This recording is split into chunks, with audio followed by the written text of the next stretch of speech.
All right, everybody. This is Fireside at Dead, where we got a lot to talk about tonight. Everybody's talking about Exocomps, so I guess we got to talk about that too. Yay! I'm reserving judgment, but we'll see. And we got a couple guests tonight. Sid will be here soon. We got Miss Kaylee Winchester. I think you guys are really gonna like her. Sid's gonna talk about depression. Depressing subject, but a lot of us are struggling with that with COVID and everything. So I think that's really important to have a conversation about. But anyway, we're going to start with Exocomps though. So I built the building. It's sitting here at I think level 12 now, like going up to 13. 12 or 15. Hey, Drift. I'm getting a bunch of nothing from it. So why do I need this building? What? Why don't you introduce which episode the Exocomps come from? I don't know the answer to that question. A quick memory alpha lookup isn't that hard to do.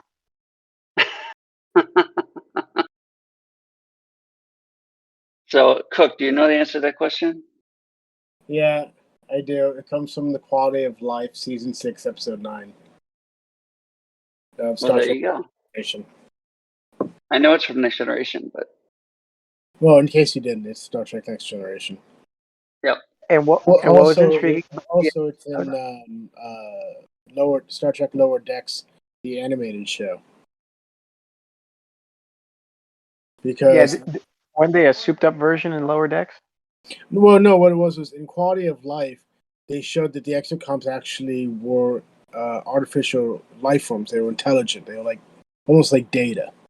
And so they were so then by the end of the episode, it's, okay, well, let's treat them like the people too, because artificial intelligence is a form of sentient life form. So now they're being treated like sentient life forms. Fast forward that 25, 30 years in Star Trek time, and in Lower Decks, there was an ensign who's an exocomp in Starfleet.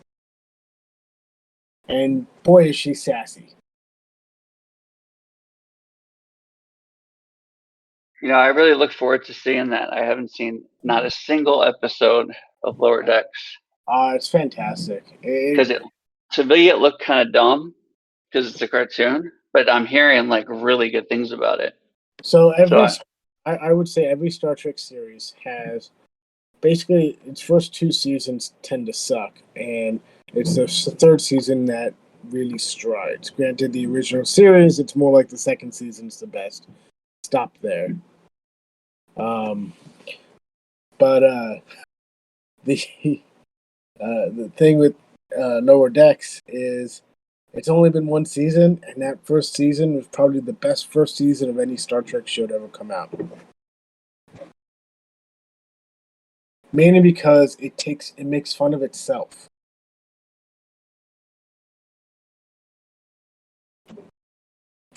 That's a really great thing about it. Gotta love anything that makes fun of itself. I think after you get past the whole, Rick and Morty aspect of it, it actually becomes very enjoyable for all the callbacks, unlike all the other so-called Star Trek shows. Yes. It's not afraid to make fun of itself, but stay within canon. So is it still is it really nerdy? Or is it honestly, it's probably one of the nerdiest of all the shows. That's awesome. Because it literally deals with the people that are, the bridge crew are up there on the bridge having all the fun, doing everything, but they're just working on consoles.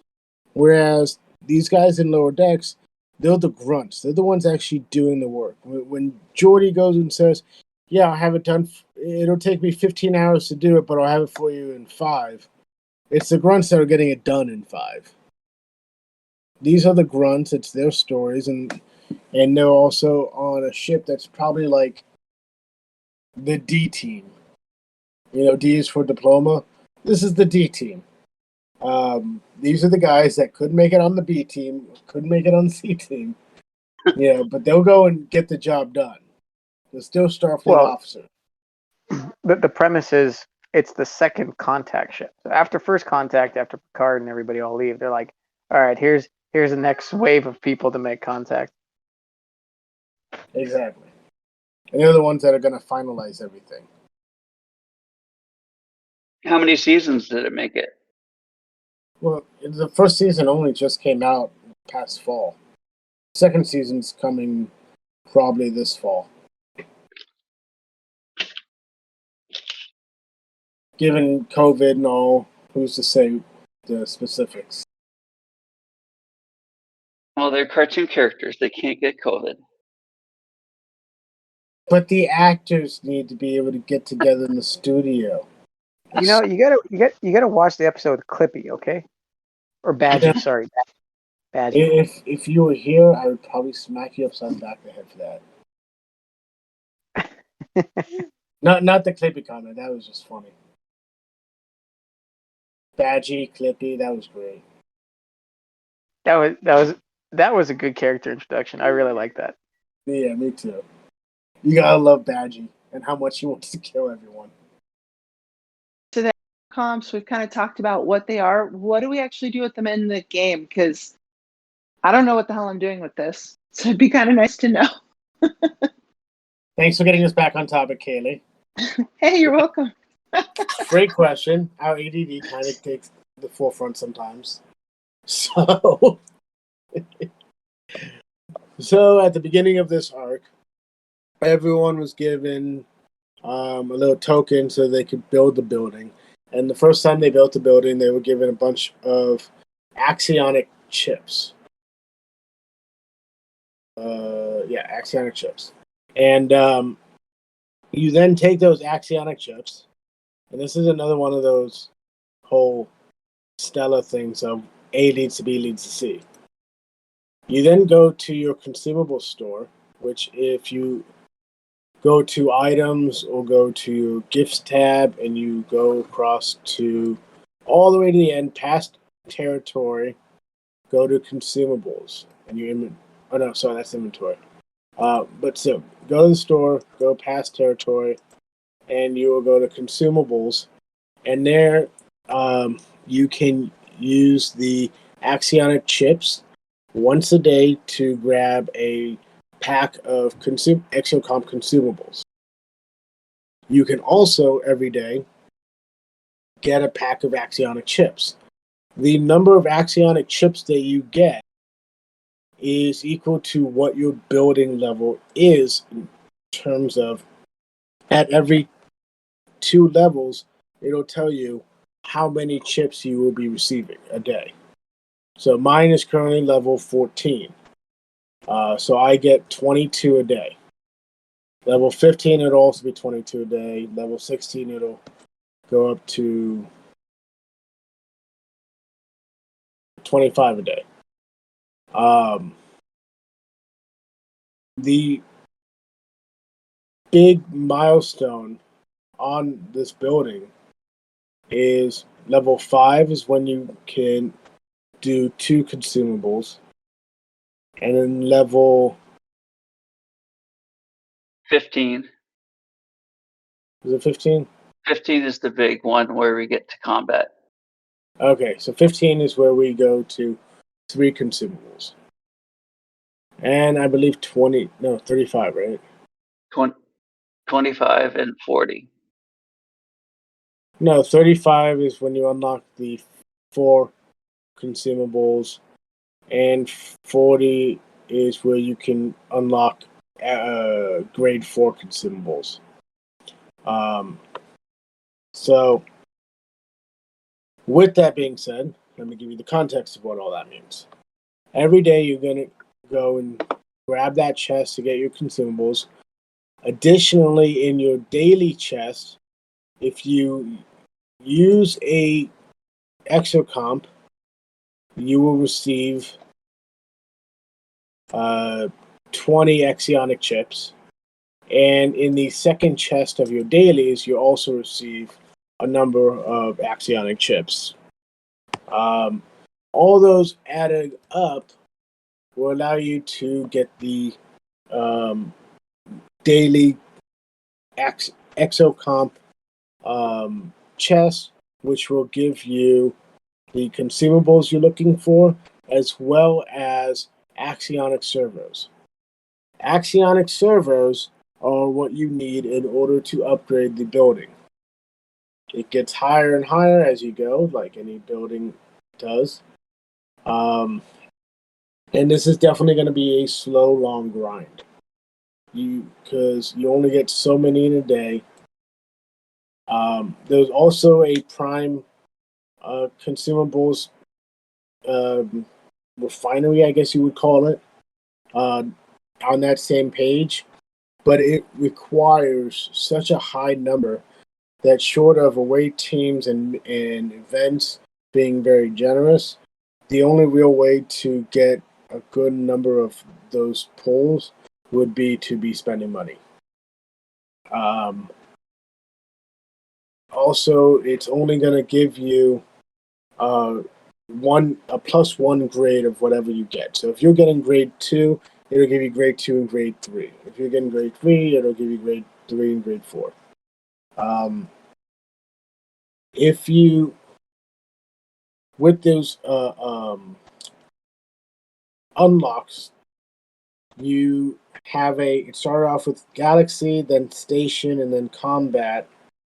And that means that, say you do not have the third the third Exocomp level unlocked.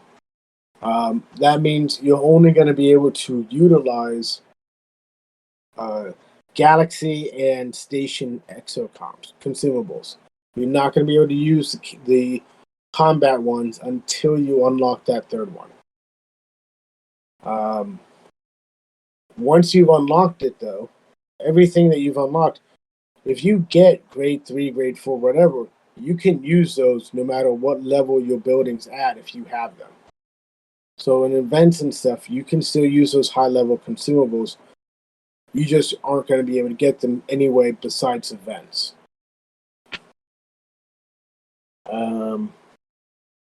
The other thing with them is the thing that I find kind of lame. They are great for low levels who don't have as much research accomplished.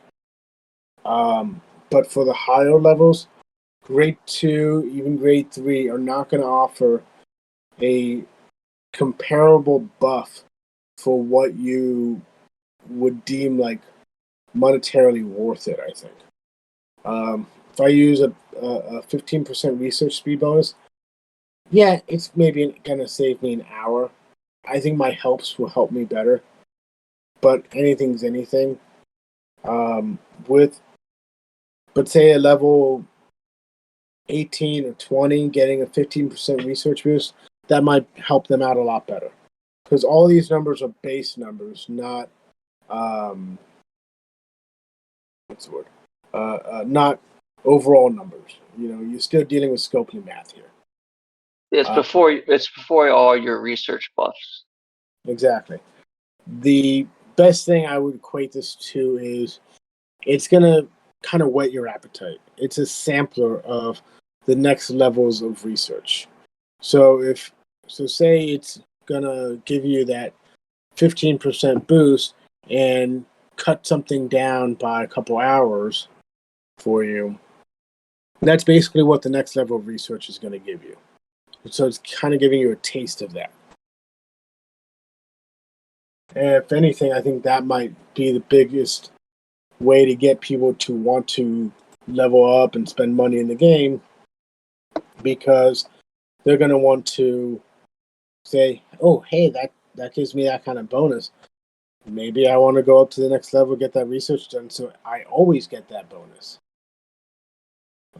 Additionally, it could also be, oh, cool, I'm getting these consumables, so I don't have to do as much research because I always have these going. You don't know yet. Time will tell for this. there any other questions or comments about this? Did I cover it okay? Yeah, so we need to explain how to use these things, because a Oh, lot of times I will leave my base and forget to start my mining buff. And like where I'm at right now, I don't think it's even worth turning my ships around to activate the mining buffs. So you yeah. have to activate your mining buffs while you're still docked. Yes. Otherwise they won't work. Or any of Mining- your buffs, actually. Mining and combat, warp, all those buffs that aren't based on your station, they need to be started when your ship is at dock.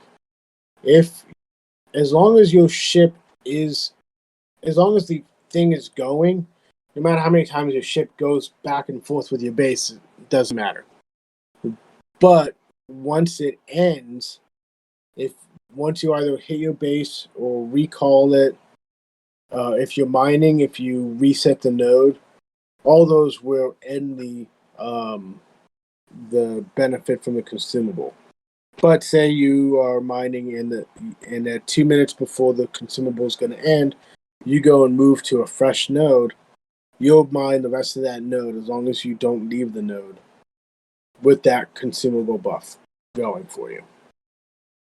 The way you activate that is next to your peace shield on the mid right side of your screen. You will see a really interesting picture of an exocomp.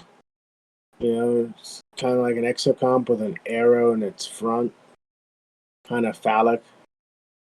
And then you click on that, and it'll say, "Add. Here's your consumables. You can add to your galaxy or your station or your combat." You go and click add, and it'll bring you straight to your inventory, and then you go and click on whichever one you want to use. If you do not have the combat one available, it won't let you use it.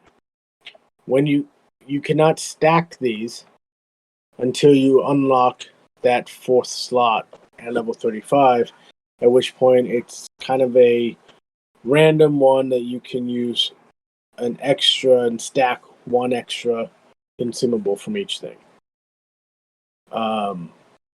Yeah, before you go and do anything, you have to make sure that you have the consumable activated. It won't affect anything already in motion. If your ship's already in warp, activating the warp speed boost won't do anything. If you're building something or researching something, activating the build speed or the research speed won't do anything. It has to be done before starting whatever it is you're starting. Granted, it's not going to end when the timer ends on it. It's just you have that much time to do however much you want to get out of it. Now, of course, does it work on multiple things? If you had a blank slate and like you had all 4 of your build and researches blank, could you activate like a research and a build, and then they all would be affected? Like both of your researches be affected on a research buff if you started them Oh yeah, there's no after you activated it?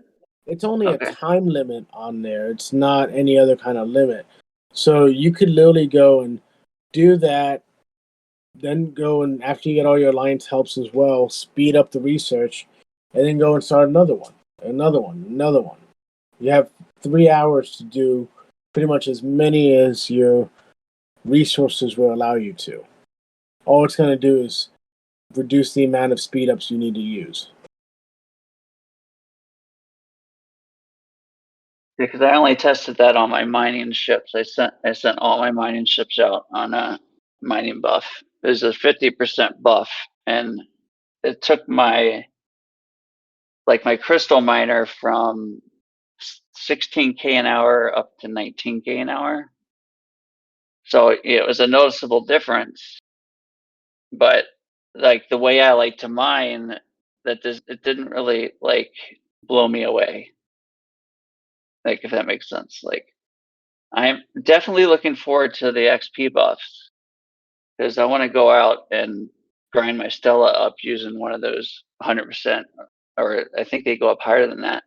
Yeah, XP ones. I have a plus 500% one. Yeah. So those really get me excited.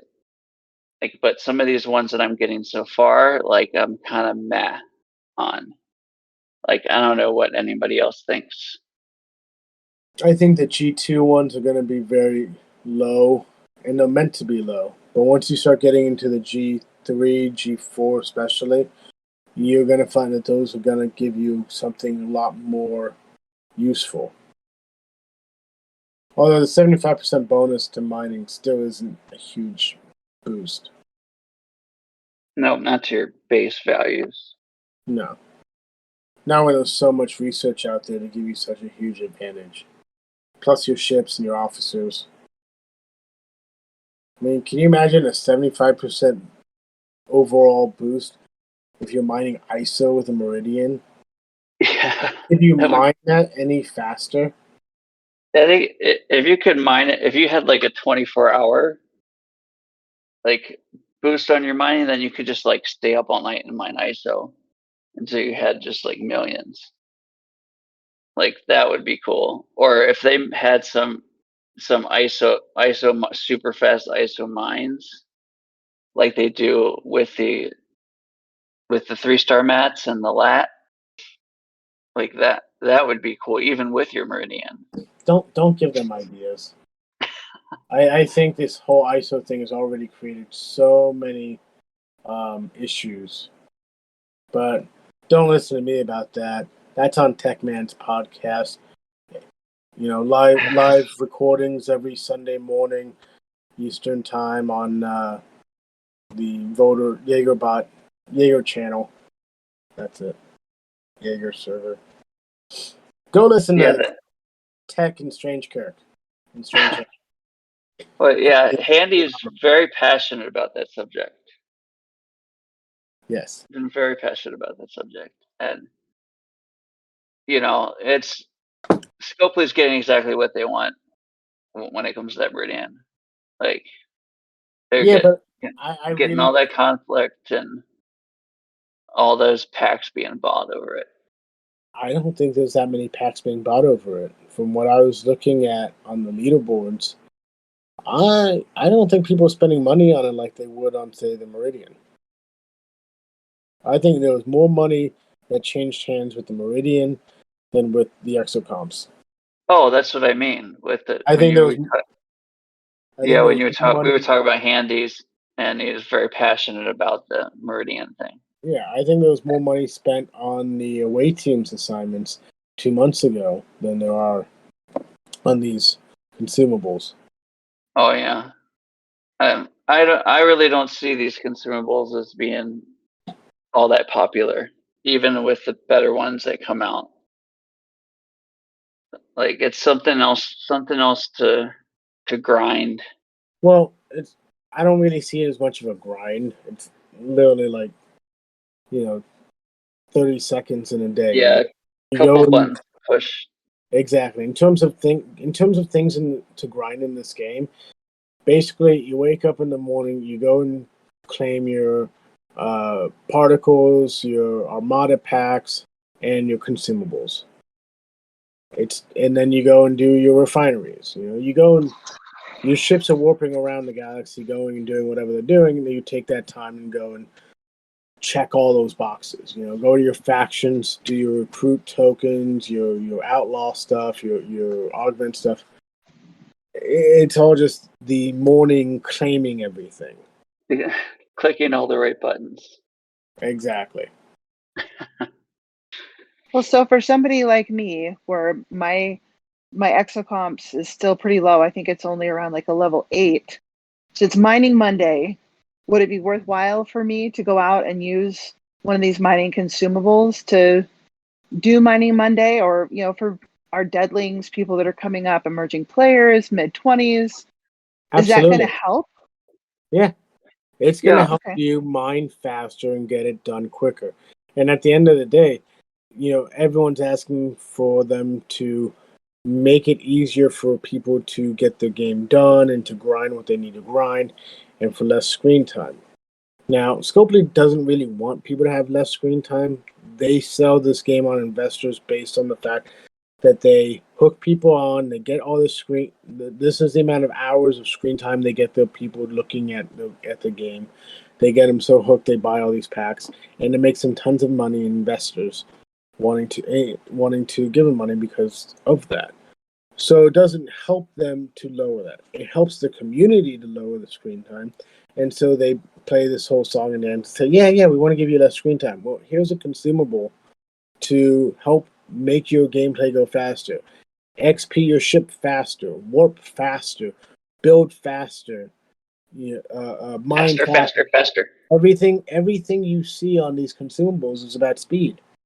I haven't seen any consumables that say save you 50% on your materials or on your resources for what a yada yada. Nothing says it's all important about stuff. giving you speed, don't boost. Because the faster you get things done, the faster you can get off the phone. Yeah, so Kaylee, if you save up all your mining buffs for Monday, like if every time you pull them, just save them up, and then use them all on Monday. So when one wears off, you can start up another one, and then that's a good way to get all that stuff done. Yeah. One Cook, to play off what you said, it's the faster you get things done, it gives you that false sense of, oh, look at what I accomplished. Now I can do more. So it's just, Scopely's little way of, it's essentially their drug dealing that they do. It's, oh, we're going to give you a little taste, and look, now I got it done faster. Oh, I should buy this pack now and, play for 8 more hours because I got this done so much faster. And, everybody wants to be bigger and better. Scopely does a damn good job with being a gateway drug. Think about it. They go and you're building and you're growing at the beginning of this game. And you're free to play, of course, because it's the beginning of the game and no one wants to spend money, especially when you look at these packs. You're like, I'm not paying $20 for this little pack or whatever. And then you start getting hit by these North Stars and these jellyfish. And you get offered a pack all of a sudden of, hey, I can get that North Star that's kicking my butt because there's no free-to-play ship that can compete with it. I'm going to spend the $20 for this North Star because, hey, it's very easy. It's just $20. But then you realize, oh, but now how do I get the materials for that?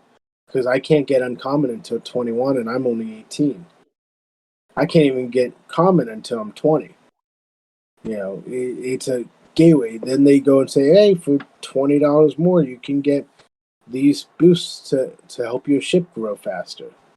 And they slowly get you until all of a sudden you look back and you realize, holy shit, how many hundreds of dollars have I spent on this game? Or you're one of these level 40 players and they're like, oh my god, how many thousands of dollars have I spent on this game? Or you're a level 50 player that says, holy shit, I could have gotten a brand new car, a Ferrari, a new house for what I bought for this ship. Obviously I'm probably exaggerating a little bit there, but probably not by much. No, I don't think so. Kirk actually made a joke once about spending the equivalent of a decent truck, not like brand spanking new, but not an old beater truck. Like, he joked about it once, buying a car with the money that he had spent in this game. So, yeah, I don't think you're exaggerating that much. And I'm definitely guilty. The first time I played, I bought my North Star. When I restarted the second time it came around and it was in the shop, I spent the money. Didn't even hesitate. I'm like, nope, I want the North Star again. So yeah, I owe probably a good third of my soul to Scopely at this point. So oh yeah, we should have told Killsmo that sooner because apparently the poor guy's been selling his body all this time. So yeah, they take souls, Killsmo. They take souls. Yeah, I offered to let him sell his son to Scopely, but he said his wife would kill him first. You can buy entire games for what they sell just for one pack. for You can for cheaper. you can buy an Xbox game or a PlayStation game or a Nintendo game and the season pass for that game of any extra content they choose to give out for less than the price of one pack. And yet we keep giving them the money. Yeah, it's definitely insanity. Definition of insanity. Yeah, especially when we're like, we want you to fix the game. And we're like, we're not going to give you any more money until you fix the game. But yes, we are. All right, So, so I have a very short attention span, so I want to sum up for my benefit. The consumables, you have to start them before you leave your base. And then the clock starts running the minute you start it, right? It's one of those like, Yep. I'm going to show my age here. It's like when you play Super Mario and you get the little star that makes you invincible for like 10 seconds. So it's like that. The clock starts ticking as soon as you start it. So you have to use it within a certain amount of time. You can't just start it and then walk away from the game like I tend to do and then come back later and it's all done. I see myself doing that really soon here, losing a bunch of consumables because something shiny is going to happen and I'm going to walk away from the game and come back and then swearing will ensue. So, yeah. Yes. The once you activate it, it will keep going. You can deactivate it, but once it's gone, it's gone. If you deactivate it early or it expires, it's gone. You're never going to see it again until you get another pack that's got it in it. And you what was the other thing? Yeah, you have a 1 hour or 3 hour timer on, or an 8 hour timer, depending on what type of buff it is. So it's not like it's going to go away in 10 seconds. You have some good amount of time on there. Although let's not give Scopely any ideas. The supercharged consumable, that'll be in the next arc. It'll only last 10 minutes, but get a whole week's worth of stuff done in 10 minutes. So that'll be the next one that comes out at level 37. So how's it going, Jolly? Can you hear us?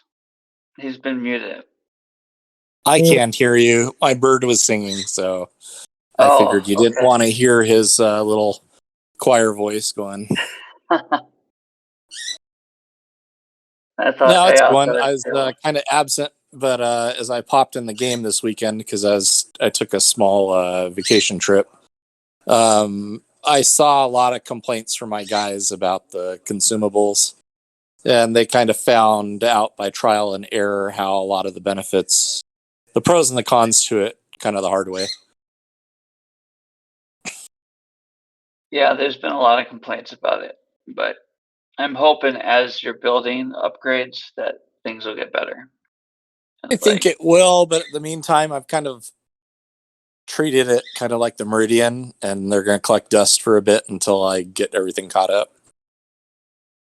What were some of the things that your guys ran into, Jolly? Because I've been a little bit absent. I haven't heard anything from any of our folks yet, but what have you guys been running into? Oh, good person to talk to in my group is Valhalla. I know a number of my guys were saying they just ran buffs, but like you said, you had to send your ship back home in order to activate it and then send it back out. That seemed to be the biggest issue, or they're not high enough level to activate it. Yes. I think one of my guys activated 2, and they said, "Oh, those won't work because the building's not high enough level." Yeah, but it didn't let them activate it. It's not like they lost it. I think he did. That's why he was just like, "Well, what's the point if I'm going to lose it, but I can't use it?" Because he actually sent a message to Scopely on it, and they got back to him. If you don't have a place to put it, you shouldn't be able to activate it. Oh, I don't know. Once again, this is hearsay, and I don't have screenshots or anything because I was mostly gone. I'm just getting caught up as it is right now. There actually was some guys here that said that their buffs didn't work. Well, they were pretty confident. if you go in to add an exocomp, it takes you to the inventory screen, and you go to a combat one, which you don't have until you get to 15, and you go and still click activate it. It'll say exocomp required exocomp type, combat exocomp unavailable. See exocomp factory for details of exocomp unlocks. Mm-hmm. And it won't let you activate it. So he may not have paid much attention, but there's no way he could have activated it if he didn't have that exocomp unlocked. All right. Well, I'm pretty much kind of waiting until I start seeing screenshots and stuff. I'm just going off of the stuff when I hopped in game and saw people were chatting about. That was about it. Yeah. The only screenshot I saw was someone had posted in one of the many channels I have that pretty much Scopely was just like, oh, that they just kind of gave him a generic answer about it, but he's all pretty much I can't use it until later. So he goes, I'm not even gonna worry about it at this point.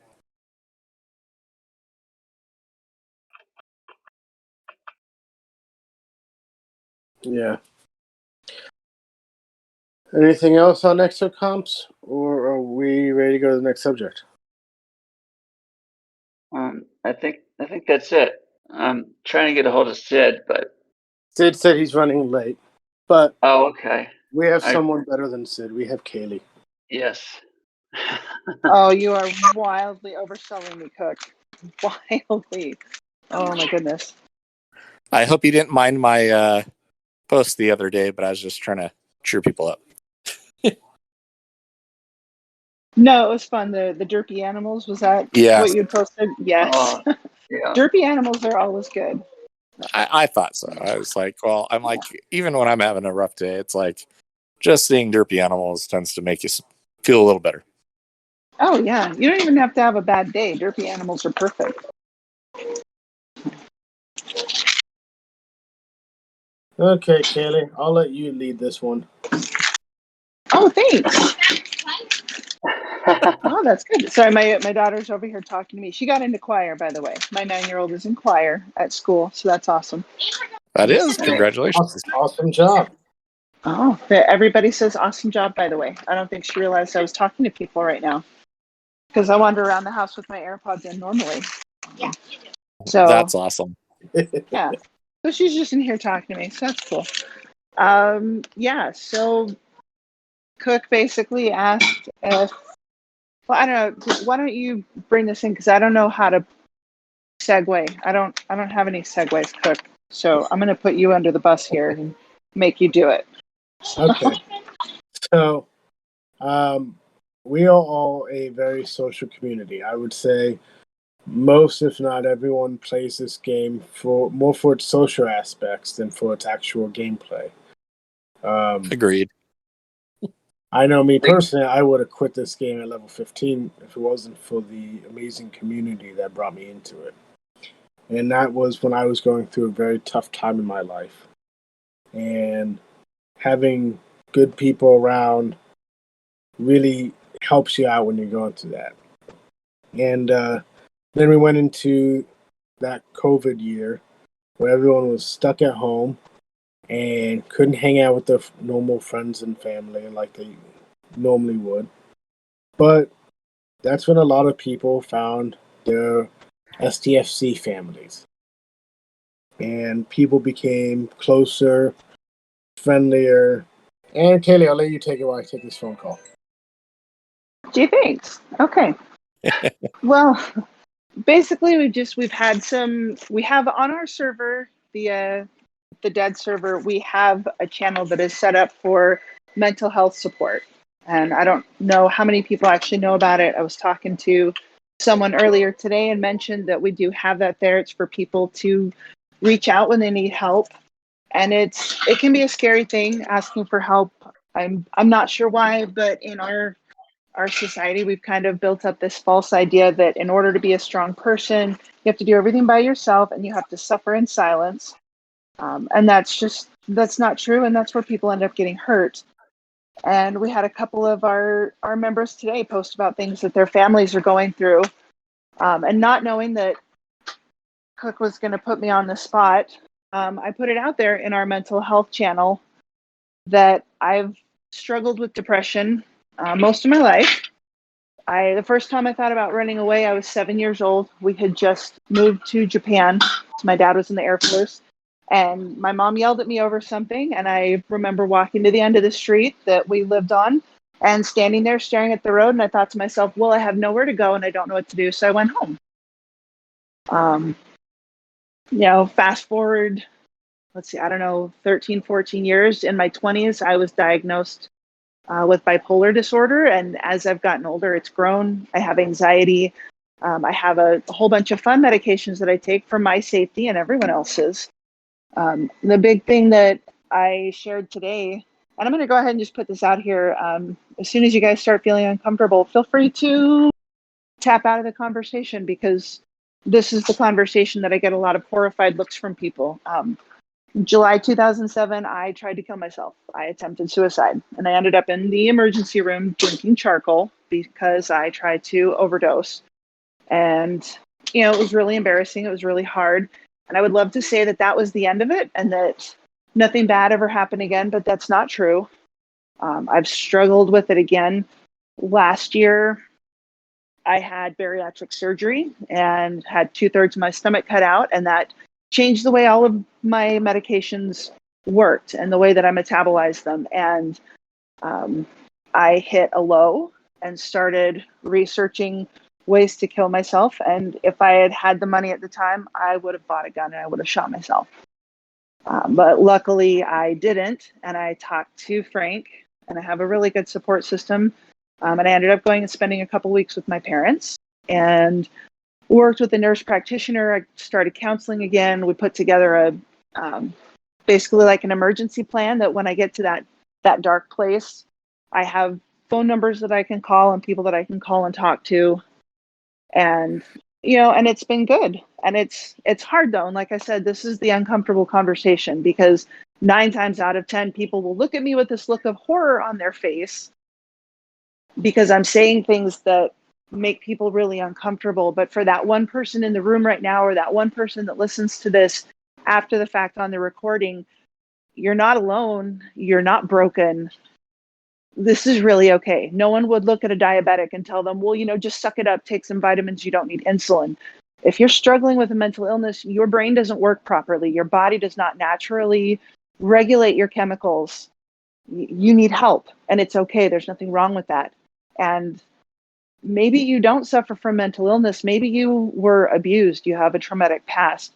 Lots of our military men and women come home with PTSD from situations they've been in, and it's okay to ask for help. So now that I've blabbed all of that and put all that out there, I don't know what else Cook wanted me to say, but just know that we do have that mental health channel available on our server. You can post there if you need help. If you're not comfortable posting there, you can feel free to hit me up in game, ping me through Discord. If you don't want to tell me what you're going through, I can spam you with funny memes and derpy animals until you feel better, because sometimes when your brain declares war on you, that's just what you need. But it's okay. So, I'm here, and yeah, that's about it. So I have a question for you. Are there all right. Are there signs to tell when someone's having suicidal thoughts or depressive thoughts, as a way to try and help them before they do something to hurt themselves? Sometimes there are.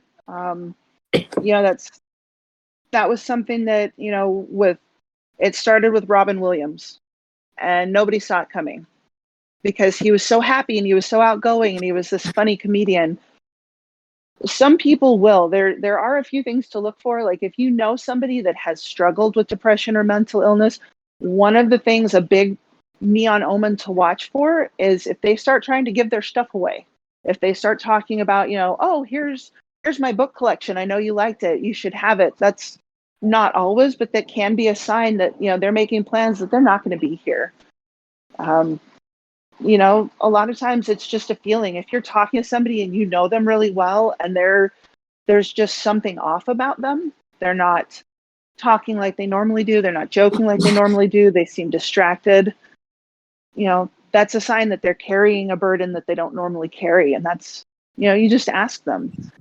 And as annoying as it sounds, be annoying. If you love somebody and you think that they're in a bad place and that they're going to hurt themselves, be the annoying friend. Call them, text them, show up, because in the end, that's what's going to matter. Even if you just sit with them, you don't have to say anything. Just be there, spam them with the funny memes. You're just throwing a lifeline at that point. It's, people have turned a cry for help into something very negative and cliche, but sometimes that's what we do. We reach out in the only way we know how. So I don't know if that answers your question, Cook. No, it does. Thank you. How's it going, Sid? Mr. Sid, he's here. Welcome, Sid. Hey, Sid. Yo. I command you to speak. Yes, please, for the love of God, let somebody. I've been rambling. It's your turn. You might have to restart your app if you can hear us, but we can't hear you. I see your lips moving, but nothing's coming out. The green circle of speech is not flowing around Nope. the emperor. Yep. Try restarting.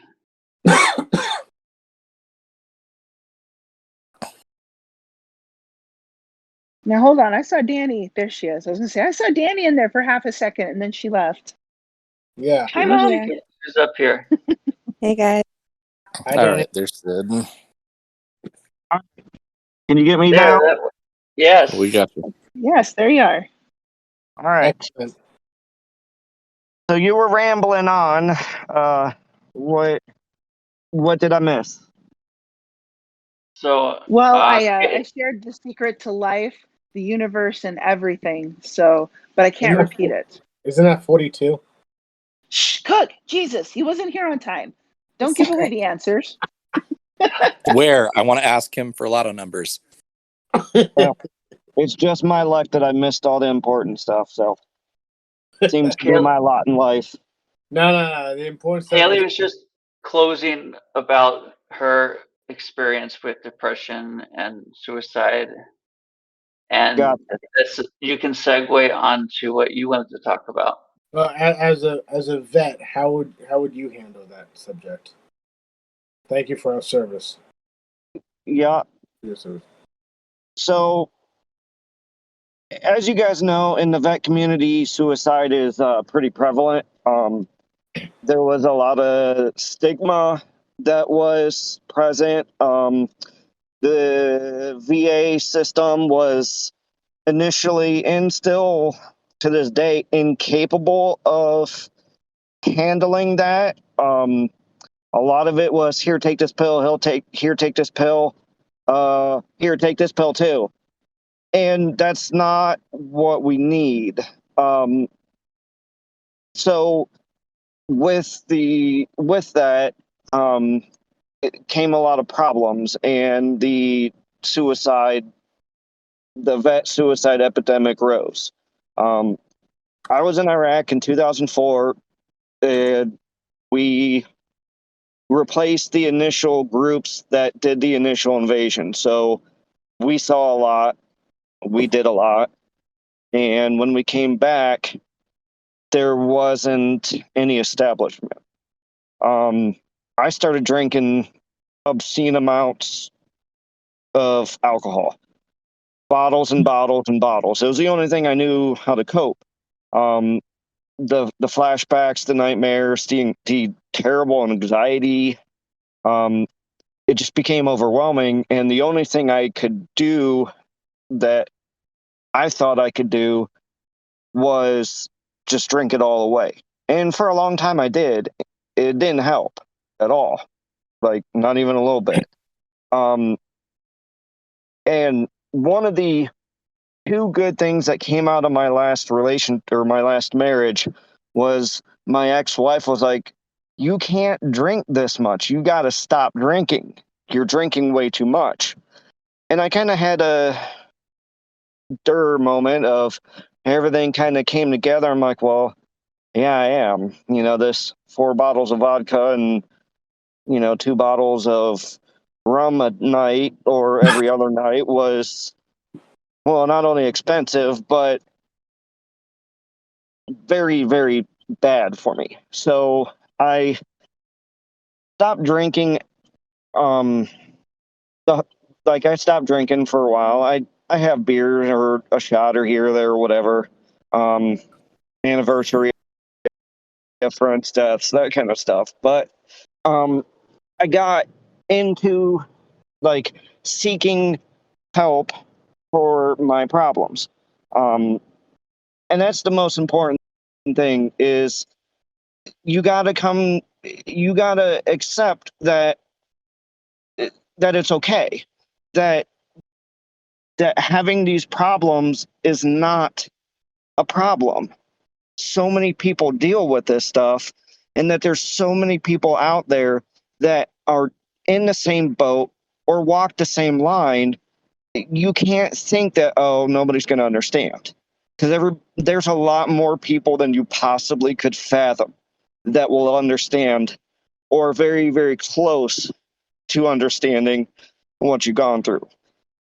So it's very important that you seek the help, find what works for you, and playing video games works fantastic for my anxiety. It's the thing that I go to when I have a hard day, the thing I go to when I have problems, remembering like some of the events that happen, et cetera, et cetera. Got to find your thing, got to find the thing that works for you. And yeah, taking a pill or two or whatever is needed isn't a bad thing. For the longest time, I was like, I don't want to just be pilled up. I don't want to be pilled up. I don't want to be that guy that takes 800 pills a day. Well, if I have to take 800 pills a day to be functional, then that's what it takes. I don't like when I don't like the feeling that I have when I'm not medicated, when I'm not treated. It's overwhelming and it hurts, and I notice a huge difference in myself, and the other half is my family notices a huge difference too. And so it's not only you're impacting yourself, you could be better, but you're impacting your family as well. And it's a delicate line to walk, but it is doable. And I struggle every day, and it's just part of how it goes. But I'm managed, and I do what I have to do to stay that way. So it's important to remember that, like, you're not alone in this. And everybody's got their issues, everybody's got their problems, everybody's had trauma of some sort. Just if you start to go down the rabbit hole, just talk to somebody, say something, just get out of the rabbit hole. Anybody who's had suicide or depression symptoms, you can see the rabbit hole. When you're going down it. The trick is to acknowledge that and just say something to somebody. It's nobody's going to think poorly of you for that, and we're all here to help. That's the biggest thing I want to say about this is we're all here for each other. I don't care if I've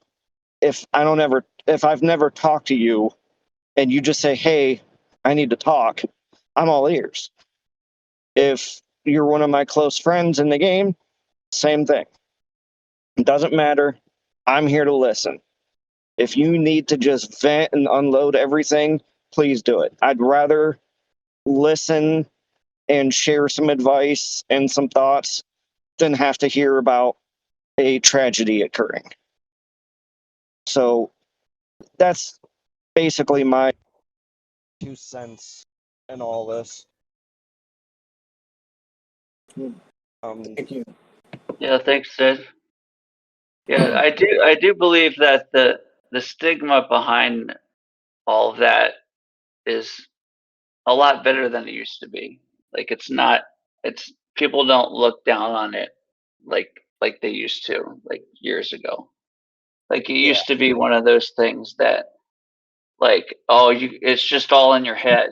You know what I mean? Like you can just shake it off or whatever, it's just it's Yeah. a even though it's a mental problem, it's actually a physical problem because it's chemicals and neurotransmitters in your brain and the serotonin imbalances. You've got more serotonin in your gut than you do in your head.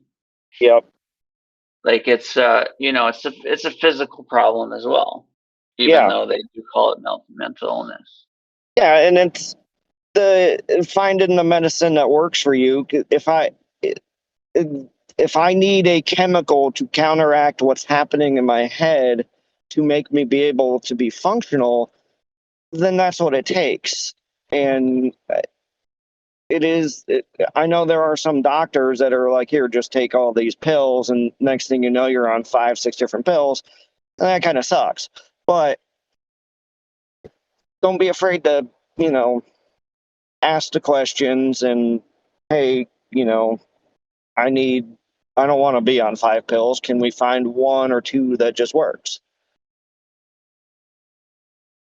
Yep, you got to find the right doctor-patient relationship. Because I struggle with depression and anxiety myself, Yeah. and I'm not a vet or anything. It's not because of that, but I can sympathize. I understand.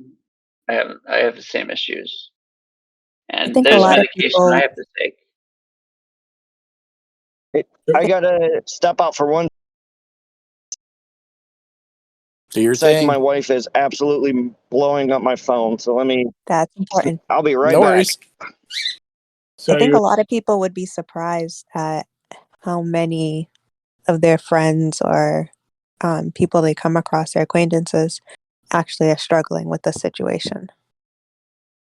You really never know what's going on Some of my behind closest someone's friends, smile. it's taken them years to tell me how they were feeling or what they were dealing with.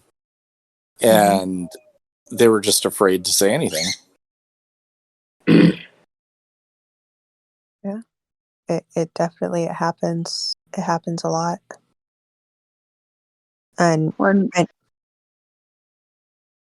I know a lot. Like Jeff was saying, the stigma is a lot better now, but in a lot of cultures, it still isn't.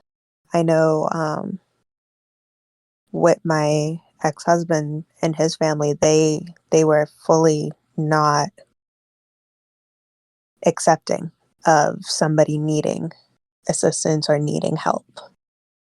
And even some of my own family members do not understand. I have a therapist that I talk to every week, and they don't understand that fact and why I need to go. What do you talk about? Why are you there? Do you think you still need that? I mean, you get it a lot. And as loved ones, we really just want to show our support no matter what somebody is going through and encourage them when they are reaching out and getting that help.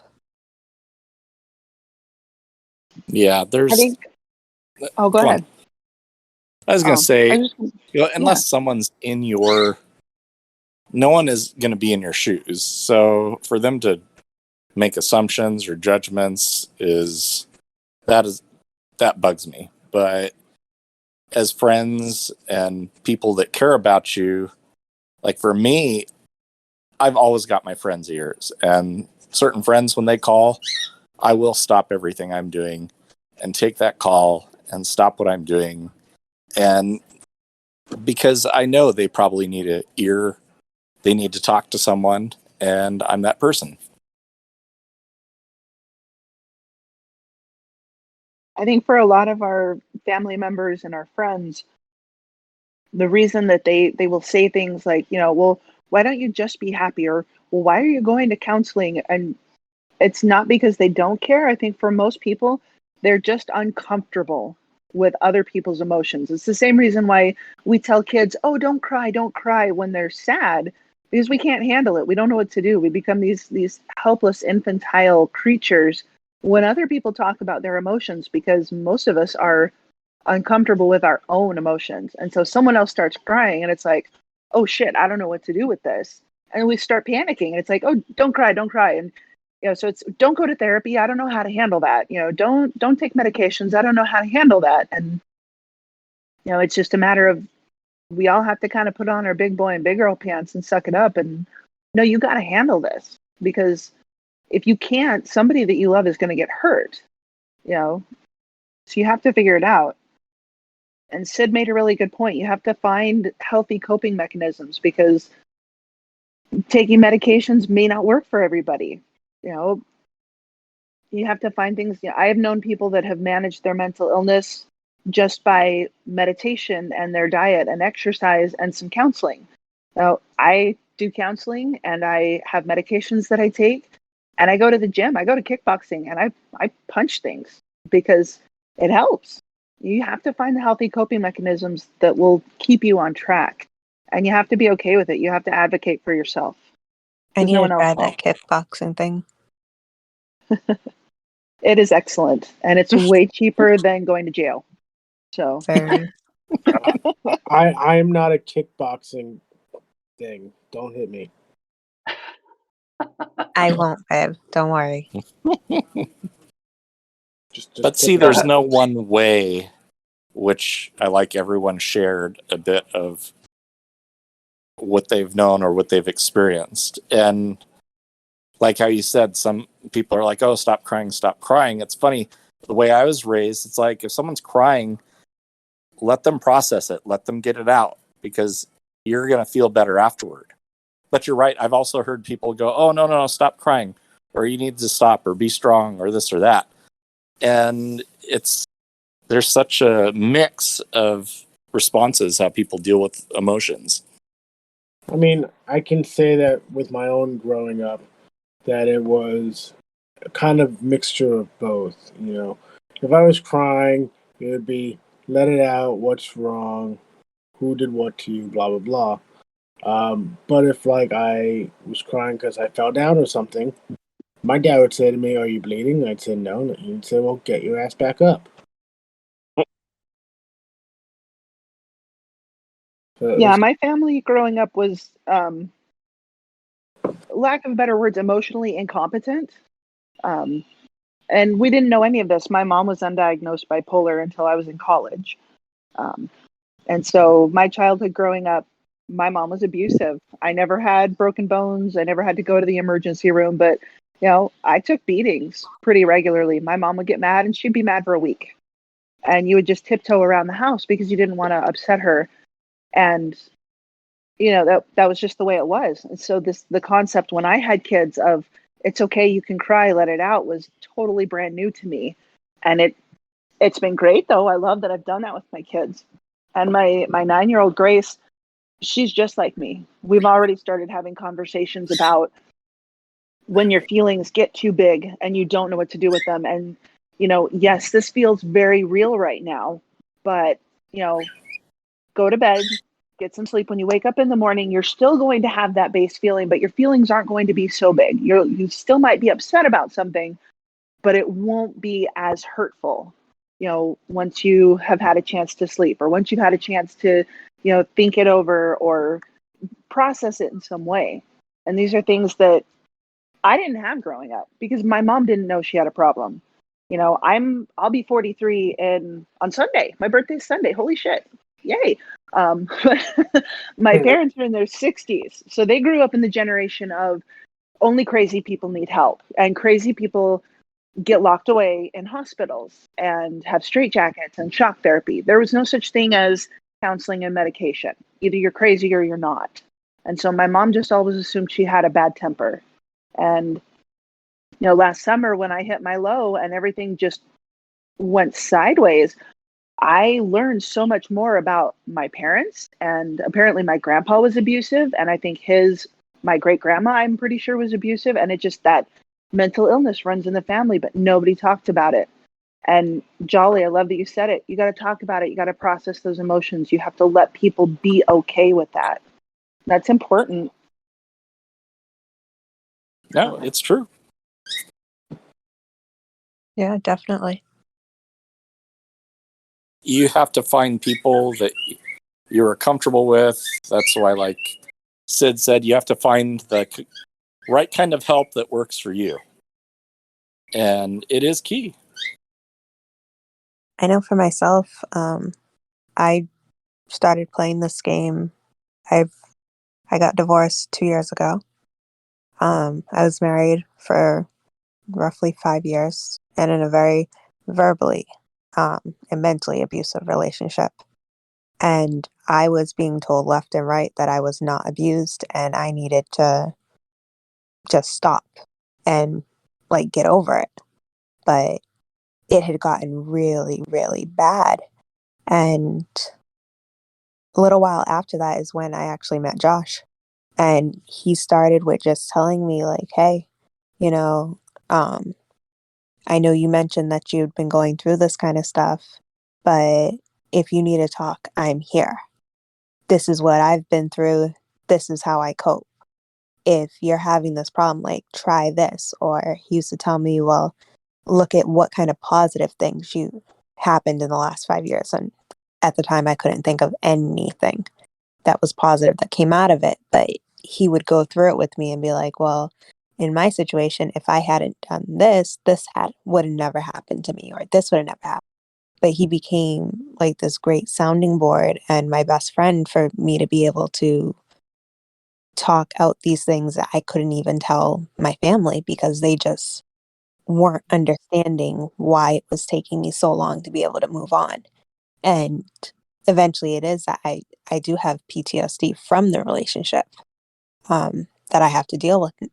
But it's been a great thing to have somebody that is so ready to listen. And even the rest of friends on here um, has been really supportive through everything. So it's really important to find somebody to talk to, find your ways of coping, and a lot of times it's going to be a combination of a lot of things. I take medication, I have therapy, I have my outlets, which for me it's reading. And I have Josh, and I have everybody else who supports me through this. No, that's great. Way to make me cry. Right, babe? I love you too. But yeah, I do tend to always look at the positive outlooks of things. I've been in a lot of bad relationships, but I've always gone back and looked at what did I get out of that relationship. If it wasn't for my last relationship that was also quite abusive, I wouldn't have found this game. I wouldn't have met the people that I've met, the people I'm talking to right now. And so that right there makes everything else worth it. Life experiences, it's like if certain things hadn't occurred, you may not even have gone down the timeline you're on now. You might have done something completely different. So exactly. It's like, do you really regret it or not? Sometimes you have a hard path to follow to get to the successes that are later on down the path. Yeah, but it's hard to see it when you're in the moment. Exactly. Hindsight is 20/20, and it's a good thing.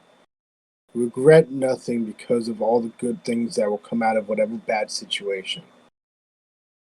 And you're not going to see it right away. But when you look back over the years, you'll see it. Yep. So, should we go on to the next subject? Yeah. Cheer people up. Let's move on to something a little better. So. Well, and I'll throw this out maybe. there is anyone ever needs to talk, I'm also an ear if someone just needs someone to listen.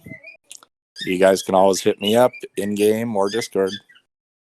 Also, I posted a link to a website with a variety of hotlines. We'll also put this in the description for the podcast.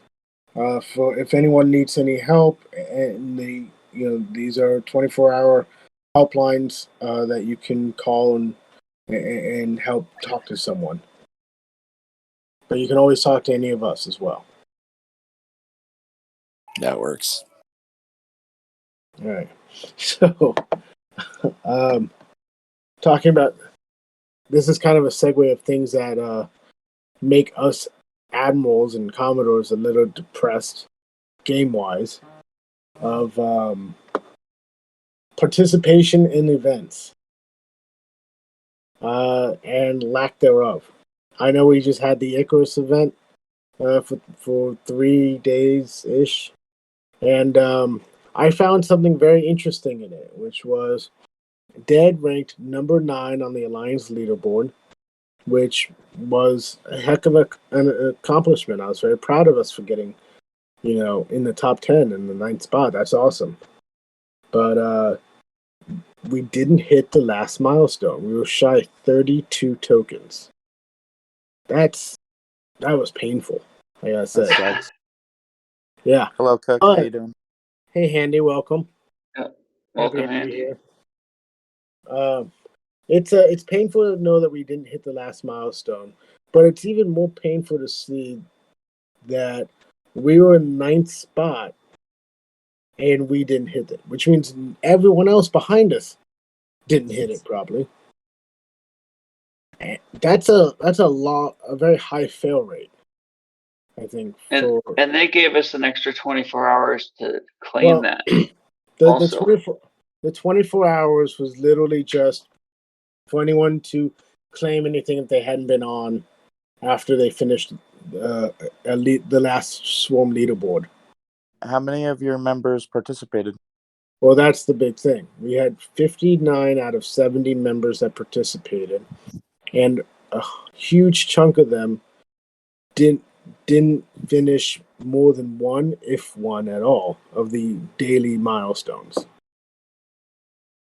And then you had a large chunk of members that exceeded the milestones and did great in the solo events. Our MVP for this event was actually Tam. Congratulations, Tam. You were the number one. You got the most tokens points out of anyone else in the alliance, and you're level 24, which is fantastic. Too bad we don't have one of those little buttons, applause buttons. Yes, we don't have the funding for DJ's sound, Yes. but we can still applause. Yay! Go Tam. She's in the audience, by the way. Yes. Anybody who can't see. I'm curious, how do you typically track it? Do you encourage people to do it? We encourage people to do it. I may have made a last-minute threat Saturday morning of saying I might kick people if they don't finish the event. Well, I hate to say it, but that's probably not going to get the result you want. Well, considering most people didn't see the post. Yeah, it didn't get the result. Yeah, he was just letting off steam. Yeah, fair enough. Though, trust me, I can relate. I feel the same way sometimes. I think the biggest thing for any alliance is just to make sure all their members are on Discord and that they do not have the entire server muted. If they want to mute certain channels, great, but there should be 1 or 2 channels that never get muted. Absolutely. Definitely. I definitely agree with that. I would literally hold their hand and every single member walk them through it and make sure it's set up correctly.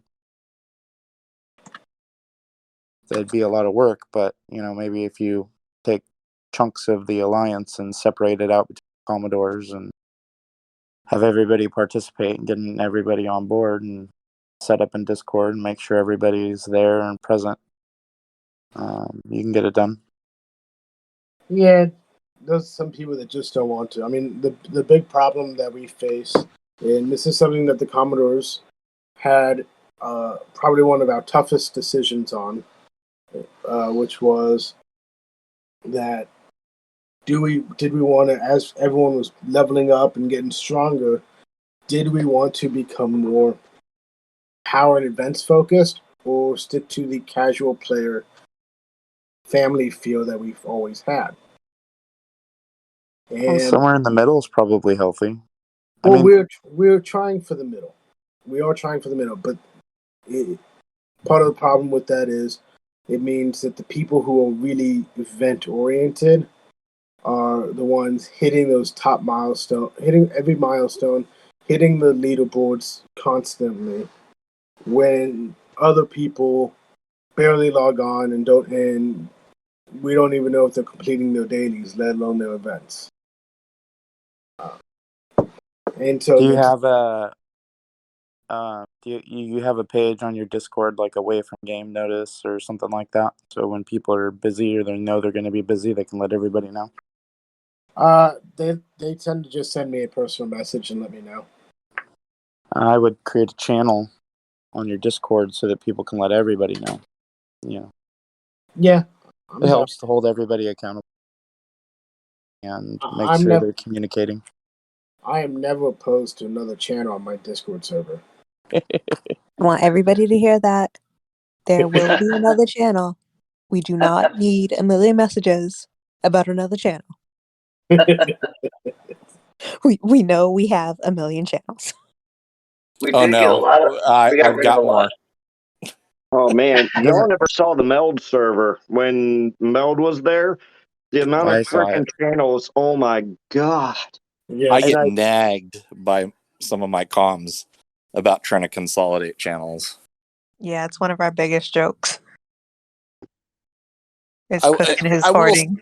I will say, just something I've noticed is, having been playing a couple of years now, a lot of people in my alliance tend to complete more events once fall and winter hit. But once like end of spring and summer, it's like everyone starts taking time off, starts doing stuff. We tend to complete less. Just something I've observed. Sometimes we've done encouraging notes or reminders. Sometimes we've not actually. We've gotten completed more events without reminders, which is kind of weird, but it just tends to happen that way. I think the biggest thing is just to let people know that when there is a specific event that affects everybody and there's an alliance milestone, that if there's one event they need to complete for the month, it's that one. You know what I mean? Yeah, that I might try that. So it's just one of those things. It's like, take one for the team, spend an extra 30 minutes and get those events done, or an hour, or whatever it takes. We were Get in the them done. same And boat if as you need Cook. help, ask for help. But people are counting on you. There's rewards that get lost to the wind if everybody doesn't do their part. Yep. Which is a shame. Yeah. I mean, we do. I will admit that there is one reason, which was a very valid reason why some people could not finish this event, being the building one, and they just couldn't do the buildings needed for it. That's totally understandable. I get that, but I would say that's unless you let us know that you're away from game, that's the only reason why you didn't finish all the milestones for all the events. Would it upset you to know that we finished our alliance milestones in about 10 hours? No, nothing Nice. really upsets me with you. Oh, I'm just needling you. I know, but I mean, if you really look at the numbers on it, 50 people max doing everything would easily do it. 85, 86 people in Nona. Yeah. Something like that. Of Yeah. course you guys are going to max that in a day because you have especially if everyone's doing it. If we just had one or two more people do full days of milestones, we would have had it easily. But that's, like I said, we were the number 9 alliance and we didn't finish it. Which means there's another 30 alliances behind us that didn't finish it. I would suggest that when those events come up, you have one Commodore that's responsible for making sure it gets done. And Vote what for you would Tiger. do is Tiger can do it. you would just I second that. is you would just go in and you would see who has participated, who has not. And for the people that have not or have participated very little, and you know they're online because you're a comm, you can see who's online and who's not. Go find somebody that's online and been online regularly and hasn't done it because whatever, they're grinding rep.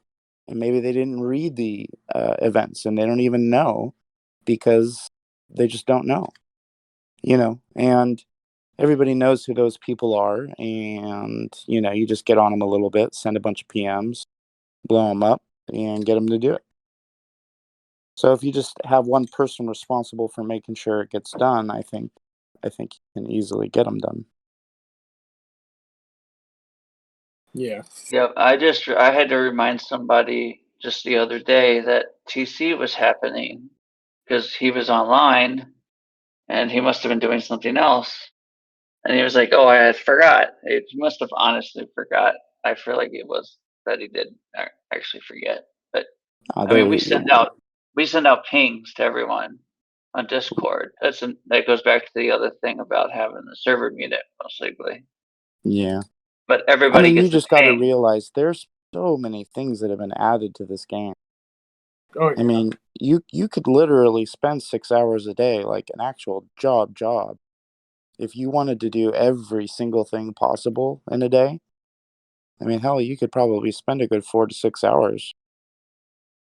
I mean, from mining more than every that. different type of resource to every single daily to, I mean, there's a lot of stuff. So, Yeah. I'm sure for a lot of people it's just overwhelming. And, sometimes they may not pick the right thing to do that day. So, it's just up to leadership and to direct people and keep an eye on it, make sure it gets done. When it's those events that are important to everybody. Well, and this is the debate we've been having for ages, is how do we keep this good family feeling that we have going on, but still place higher in the events? How do we measure nice activity about it. versus, And I don't know positive that there's many people reinforcement, that are nicer than Cook, to be honest. positive reinforcement and encouragement is really all you can do. And if somebody doesn't want to play ball, then you remove them. It's unfortunate, but that's just what it is. And I mean, that's why having away from game notice is important. So let's say somebody knows they have something going on at work and they're going to be putting in 12-hour days. And when they get home, they got enough time to eat and shower and go to sleep. You know what I mean? And that's how it's going to be for them for the next week. And they know they're not going to be around. Well, if you know there's some really important event coming up, then maybe you ask that person to step out of the alliance and bring somebody in who's, active. I mean, it's just anything's possible. It's just a matter of how far you're willing to take it. And that can be a positive thing. It doesn't have to be a negative or you can still be relaxed about it. And you know what I mean? Like, it doesn't have to be, do this or we're kicking you. It can be just, hey, let us know if you're busy and we'll get somebody else in if we have to. 9 times out of 10, we won't have to, but, maybe that 10% of the time we do. So, and it's not a bad thing, not a negative thing. It just is what it is. Yeah, there's only an 8-hour cooldown time. Of course, right now we're 5 members down, but there's times that we're capped. Sure. And that would probably be a good thing to do during those times. Sure.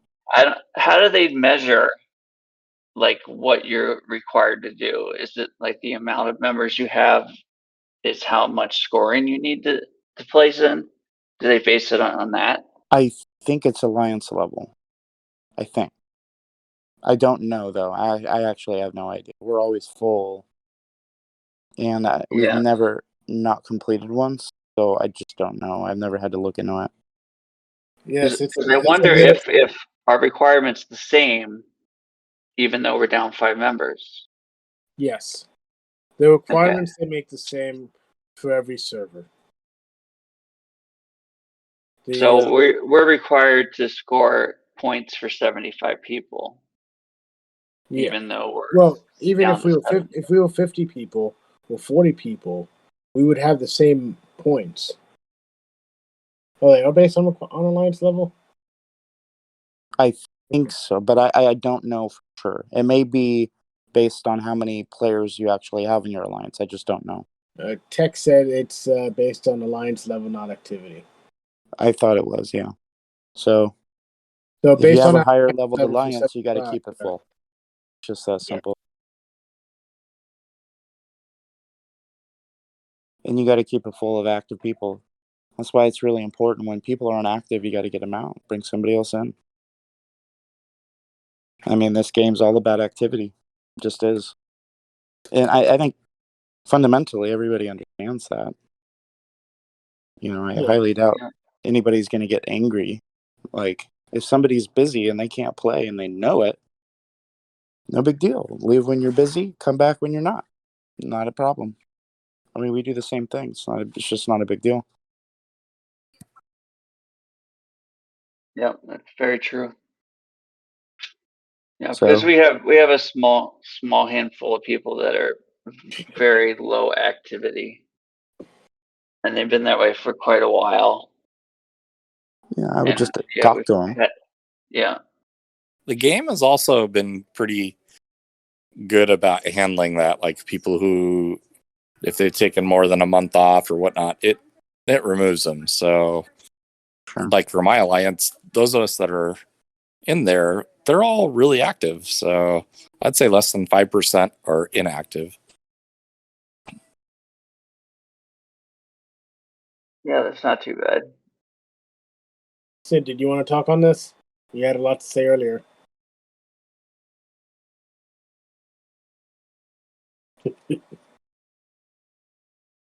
Sid?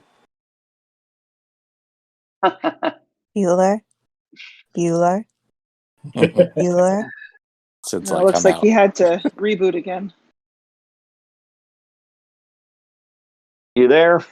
Yeah. Yeah, there he is. I don't know if I just got shoddy Wi-Fi tonight or what, but Oh, no, it's just Discord. It loves us. Yeah, I Just blame Scopely. It's okay. right. Scopely bought Go this. play. Yeah, so Dread was in a similar boat with Dead. We placed in the 12th spot. I looked it up a little bit ago. But we were like 9,500 points, give or take, from reaching the top milestone, which would have been, a couple more people doing their stuff, and we would have got it.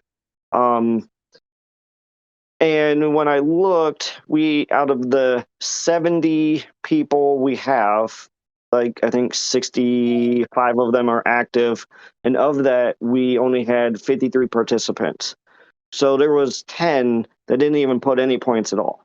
Like, didn't even try. So the frustrating part is... And were they online at all? Just out of curiosity. Yes, some of them were. So that was the other frustrating part is, like, we talk about this stuff all the time in Dread about, participation and, when the Alliance events are up, do your part. And we understand if life happens, because it does, and you're like, okay, well, I can, put a couple points on the board, but that's all I got. I'm sorry. That happens. But when we have 10 people that just don't even do anything, it's just frustrating. And the rest of us suffered for that because, I mean, I generally don't give a crap about the avatars and the frames and stuff, but the Wharf one was actually kind of cool. And I was like, sweet, we can actually get this one. And then we fell he was short. almost cooler than the officer himself. Right. And so a lot of my players were like, we didn't make it. Is there one more day? Could we get this points? And I was like, no, this was it. Like, we had those 2-day events. The third day was just claiming stuff. There wasn't anything to do. And like, oh, that sucks. I was hoping for the wharf. So it comes down to, participating to help your event, or to not help your event, to help your alliance. Like, we're all in this together. And if we're all striving for a common goal, it's frustrating when there's a few people that are like, nah, I don't give a shit. Where the rest of us actually do, and we're trying, we put in what we have to do. So I kind of got frustrated, and I made a post about, do your part, help your buddies out, help the alliance out. These events are alliance events, and when everybody participate, we all win. When half of us shows up and the other half are mooching on everybody else's progress, we all lose. So it's, we're a team. We're only as strong as our weakest person. yeah. And what I've always said is I don't care about people's levels. I care about their activity. When I say we're only as strong as our weakest person, I mean weakest person in terms of showing up. Like I said before, Tam's one of our lowest levels, and she was number one in our alliance leaderboard. That's terrific. She is definitely not a weak person. She's one of our strongest. Exactly. And like in some of the events, I know a lot of them are level scaled. And if you can only score 1,000 points, and there's other people that are scoring 10, 20, 30,000, you did what you had to do. You did your max. It's, if you can only score 1,000 points because you're level 25, that's not your fault. That's just a game. But you did your part. That's the important part of all this is, we all want to succeed in this game. We all want to have the cool things. We all don't want to have to bend over backwards to get some of this stuff.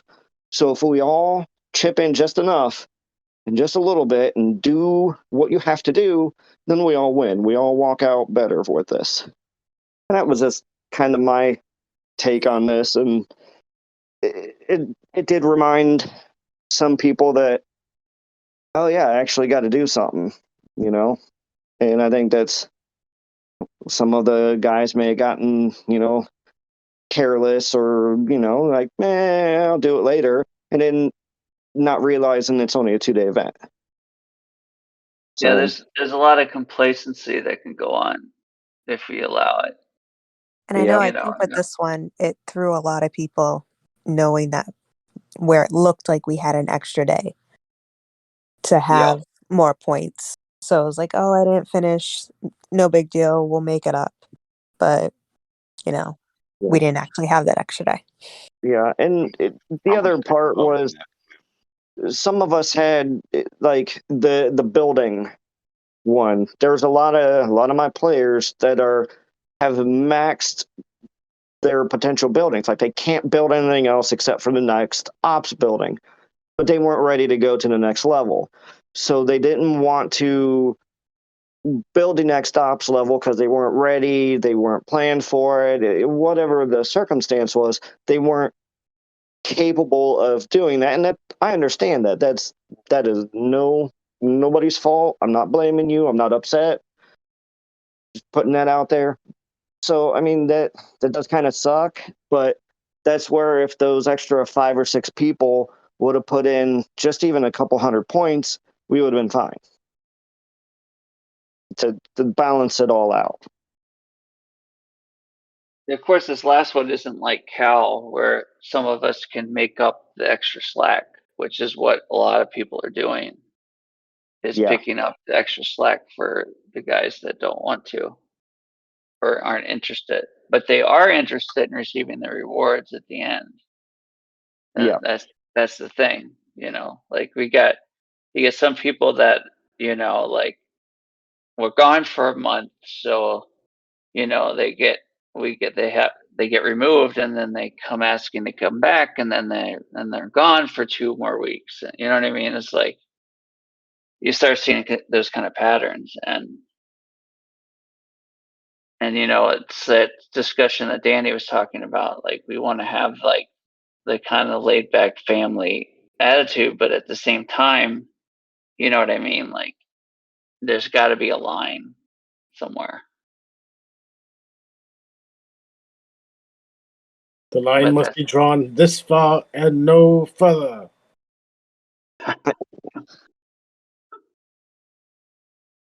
Sorry, I had to make a Star Trek quote. It's not an episode until I do.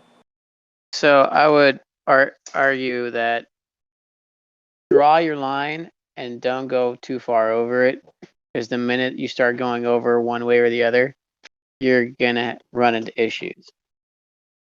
Yes.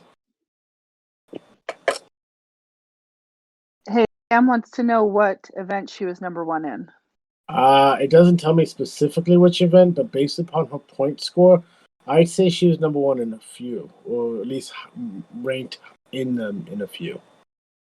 Okay. Yeah, She had asked you about hit killing the- swarms.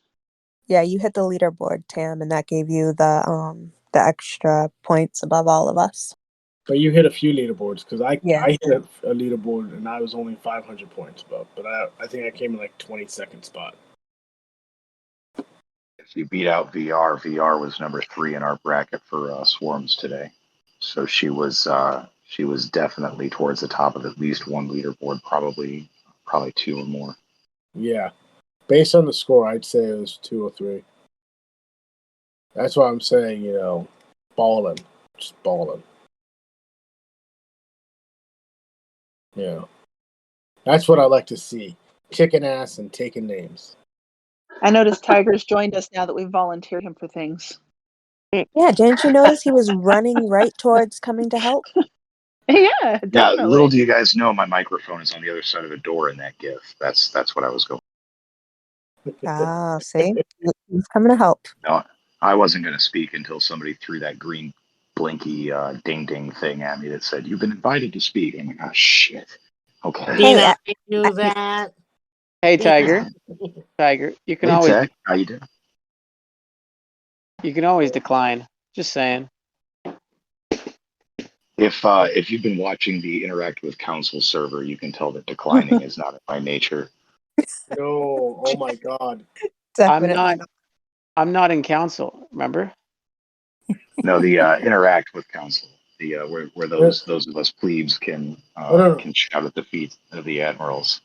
I'm not. Please. I'm not part of that server for Please. a number of reasons, but one of them being how ridiculously, let's say, unstable individuals become when they're on that server.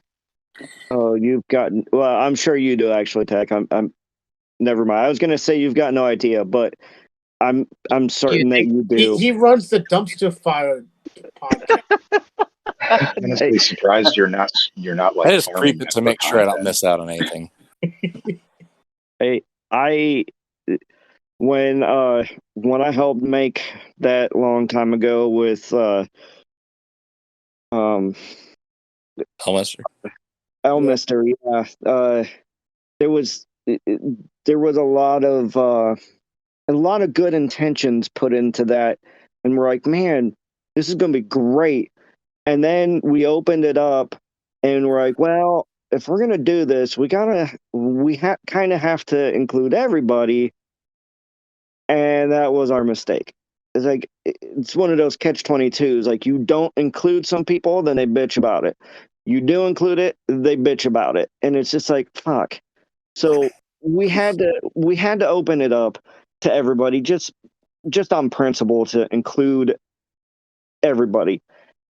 And that's when everybody's true colors showed up. Well, not everybody's, but certain alliances representatives that shall not be named became absolutely unhinged and just became completely problematic. And several were removed, and then Mr. quit, and then I kind of took over for like what he was doing, and then like a week later, I felt 100 years older, and I'm like, this is bonkers.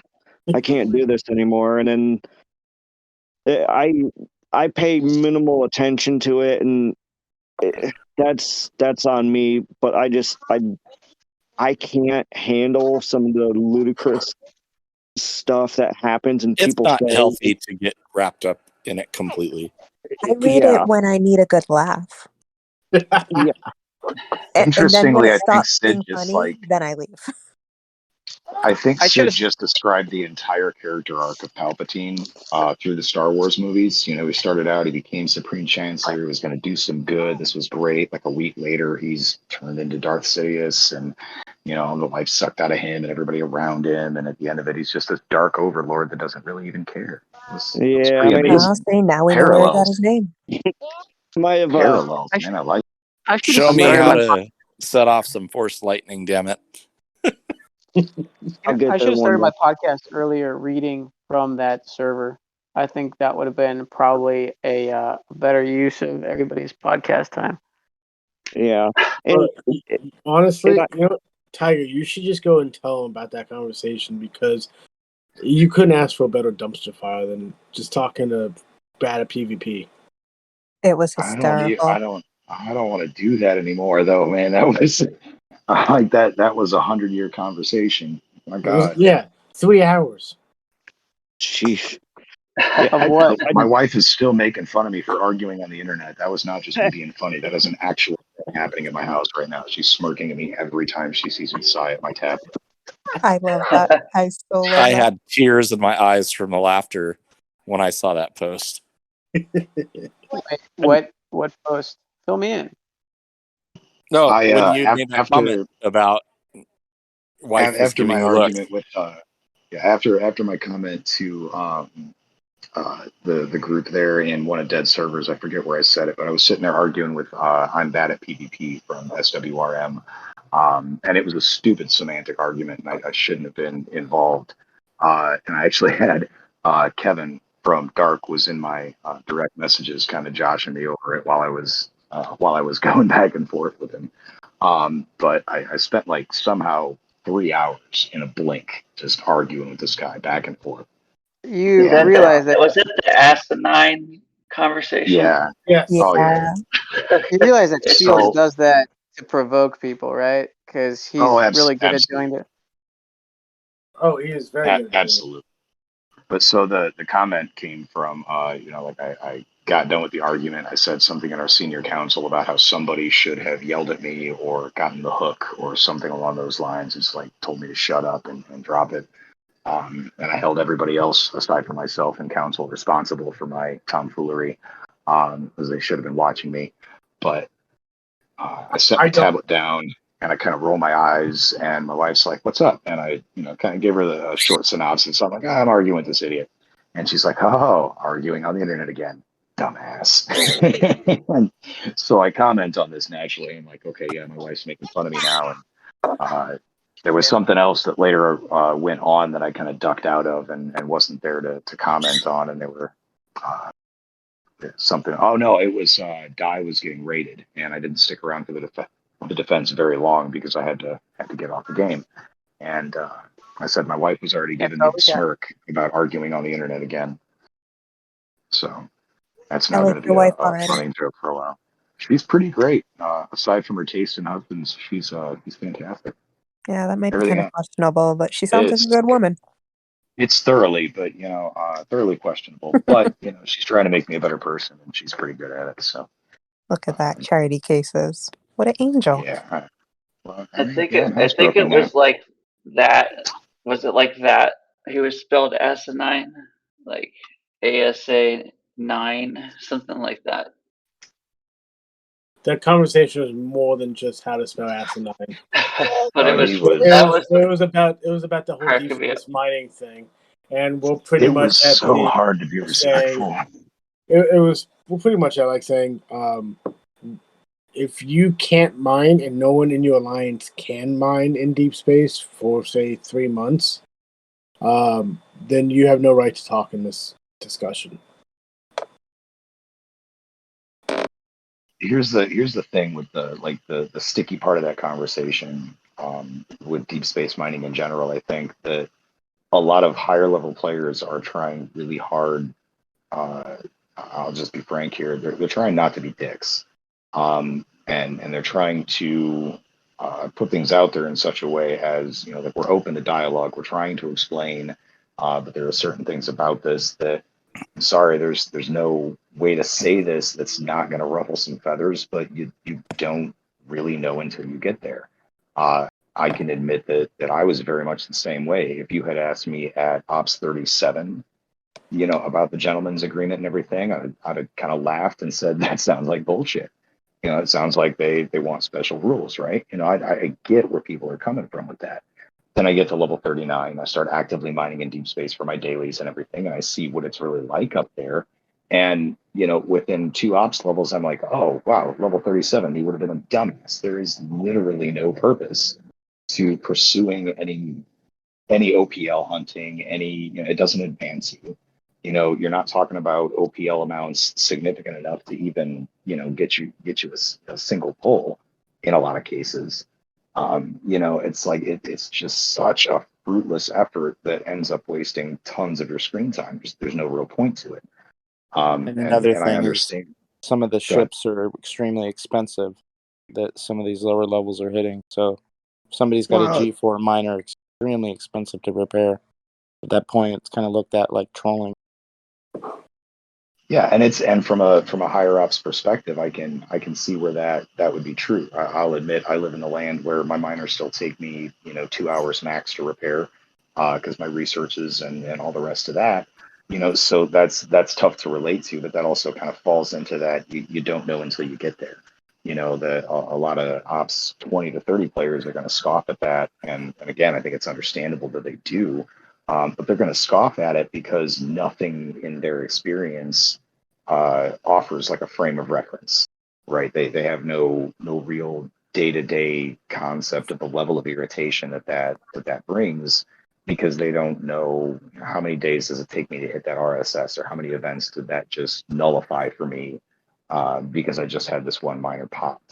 Um, and so there's a lot of perspective that gets in the way, and nobody wants to hear that they don't have the experience or they don't have the perspective to really have an informed opinion on something. Whether it's deep space mining or whether it's something in politics or in science, it doesn't matter. It's just people are just that way. Nobody wants to hear that, hey, you're too ignorant to talk about this. I don't know anybody who's going to respond to that favorably, no matter how well you couch that in diplo speech or whatever. There's gonna be a reaction there, and I can't, as an Ops 39 player, tell I'm bad at PvP. Hey, dude, you're just not big enough to know what you're talking about. Like that goes nowhere. Even though it's in some way 100% the issue. And I just don't see where there's a solution to that. So, for my personal perspective, I was not really being facetious when I said in the Interact with Council chat that, make it so that only players with, or only alliances with X percentage of deep space players have votes on deep space. Because, again, I'll be frank about it. I understand that SWRM has one player, Urbanator, that can reach deep space. And frankly, given my understanding and my personal experience with Herb in the game, although Herb's not a bad guy, by his playstyle, I kind of don't give a shit what he thinks about deep space, because I also know that this player has a long history of doing whatever he wants to do anyways, which is exactly the same argument that is being leveled against all of these deep space rules. Is, well, they're just trying to make it so they can do whatever they want and not have to worry. You're one player that goes to that space, has done precisely that for a lot of his time on the server. Not in recent history, granted, but for a lot of the time that he's been around, he's kind of been another player like Chef, just very specifically targeted at alliances that didn't have issues with Chef. So if his idea of, well, I'm going to make everybody else feel equal pain, and it doesn't matter if it's good for the server, it's by ROE or whatever, if that's been your stance before, I kind of don't care what the alliance you come from has to say about the shit, legitimately, because you're the only person in that alliance that impacts. Now, looking at a team, teams in the top 10 where 40%, 60%, 80% of their roster, I don't know that there's anybody that's necessarily 80%. I don't know if Nona and Dark are quite at that at that threshold, but I know it's a preponderance of players are in the deep space areas, they should not necessarily have to have their actions dictated by the number 45 Alliance, because the number 45 Alliance has absolutely no frame of reference with which to base their vote, and so I that's the only thing that I see as a possible solution to that entire clusterfuck is that you create a situation or a system where you have to have X number of deep space players or X number of deep space participants to really have a say in how this works. And that's coming from an alliance where we have probably less than 10%, or maybe right about 10% of our players that are just starting to reach deep space. What I'm proposing might, end up leaving us out of that, for a little while until our second wave hits and we have 20 or 30 players running in that space. But I just don't see where, without sifting through the amount of votes that you're going to go through, I don't see where you make any progress ever. Well, another concern is on something on a forum like Server 34, literally none of the top 10 alliances, or just about most of them, are not even there. Don't look at it. Don't vote. That's why I pretty don't much care said to. That's why my proposal to the council was the people that actually matter have their agreement. All we should do as council members is say whatever you guys say, that's what we'll do, because that's what you guys are going by, and you've been there a hell of a lot longer than any of us have been. Yeah, I think that the thing that we're having now is like I think. I'm sorry. Go ahead. Some of the free to play players are now getting up to deep space, and previous to that, it's been all the whales that are up there. So they are obviously take their game a lot more seriously than some of these free to play players that are just in it to go around raising havoc and stealing stuff or whatever it is that reason they have to play this game. So you're going to have some indifferent opinions now about what should go on. And personally, I'm free-ish to play, and I take this game a lot more seriously, and would probably go along with what's been going on. But that's something I ran that the shows proposal up. out to my guys that are. I have one that's in Alliance. There's a couple that are out that are 39, and then I have a few that are approaching. And they all agreed with the terms. They said that's fair.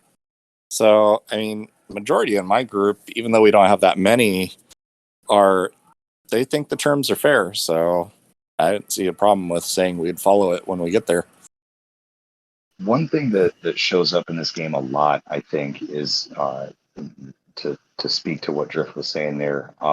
There's a line with free to play players versus players that are, let's say pot committed. We've got money in the game. However much skin you put in, let's not overcomplicate that. But people that are largely free to play and are in that 24, 28, low 30s, mid to low 30s. There is a certain level of just like, I don't want to say hatred, because to me it smacks of jealousy. But there is a very definite divide where they see themselves in this have to have not situation. And it seems like every perspective is kind of colored from that position. The belief that, well, they do everything for the whales in this game. Well, there are things that they do for the whales in this game because, profit model. But at the same time, we've also seen for 6-8 months now how Scopely has put a lot of mechanisms in the game to allow that gap to close for the free-to-play players. There's a lot of ways that you can limit how much you have to invest in the game. And I don't mean necessarily by in monetary standards, but in the amount of time that you spend or how long it takes to get things done. Yeah, there's a ton of new things going on, and there's always a new currency every 15 minutes or whatever. But there's also a new efficiency. There's a new research tree. There's a new, something.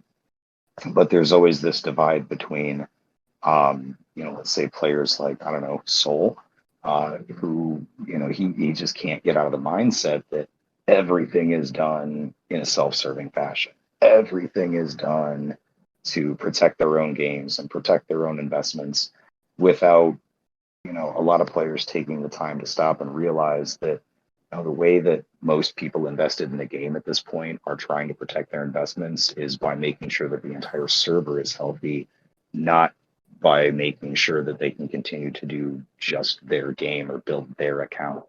I see this out of the top alliances in how TC's been handled.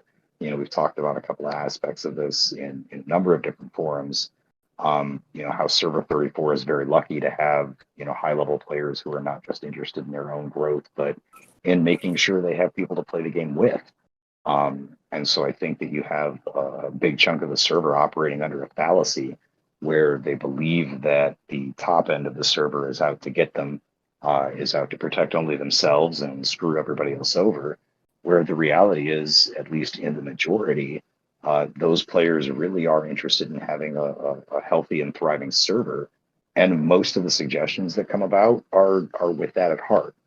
So until one half of the server can kind of embrace that's really what's going on, these things are going to continue to pop up, whether it's deep space mining, whether it's, some other quibble over ROE or something to do with a new ship.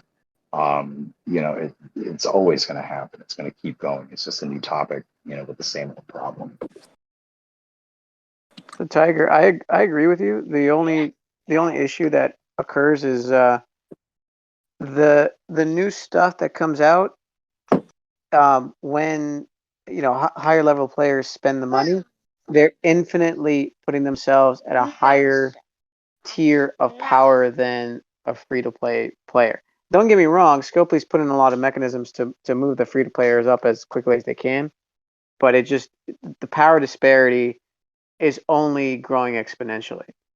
And so there is a good consensus among everybody on our server to keep the server healthy by, laying down, different rows or different rules or various other things like this. But, in a self-serving fashion, you can't deny that the divide between the haves and the have-nots, if you will, is exponentially growing bigger.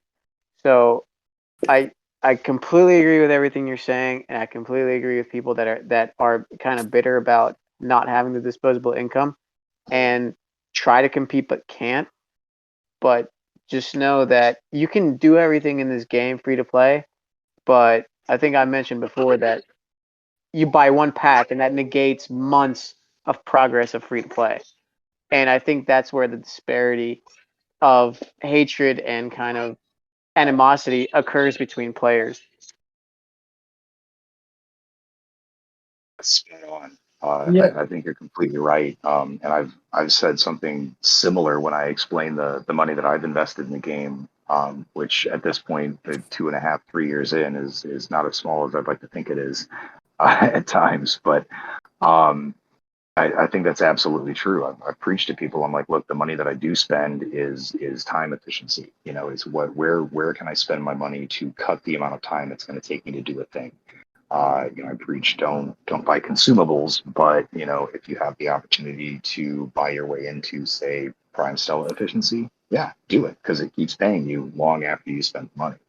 But you're right, it negates a lot of free to play time. It's something that a free to play player, there's no way to bridge that gap once it's been created, and that's a completely fair observation, I'd say.